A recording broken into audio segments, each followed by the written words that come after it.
So anyway, I think maybe a third-party vendor of some kind would be able to come up with a real good solution for this. It could be another piece of rubber that has some kind of attachment for it to lock it down so it doesn't flop off all the time. Another thing about the viewfinder that I didn't really like too much was the diopter. I need to wear reading glasses, so I need to use the diopter.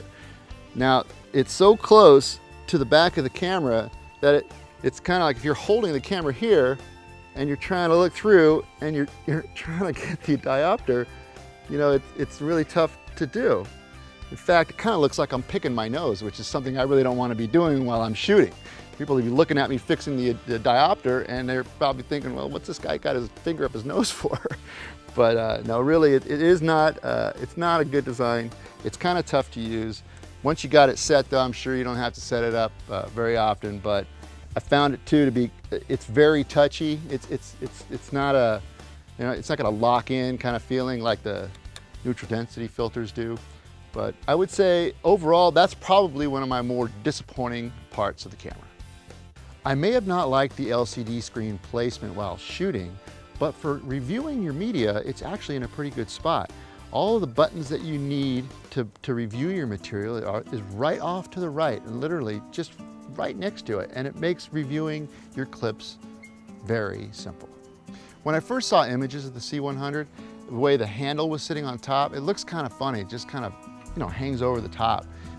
But it might look funny, but it really works. It distributes the weight so that your hand is right on top of the lens, which is really important. If it was back here, then, you know, it would be unbalanced. And if you want to shoot with your, you know, holding the handle like that, that would really work well because the camera's more balanced.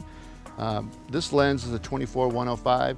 If I'm holding it right here at the handle, it's perfectly balanced. I had a 70-200 f4 on there, and that worked really well. I didn't use anything bigger than that. A 70-200 2.8 would probably be a lot heavier, but I can't imagine that it wouldn't be easy to carry with the handle. Another feature that's interesting is the way they incorporated audio. Now, the two XLR jacks on the top are being fed to the camera from this one cable. Now, this one cable it's a multi-pin cable, and it feels real sturdy. I mean, it's very heavy duty.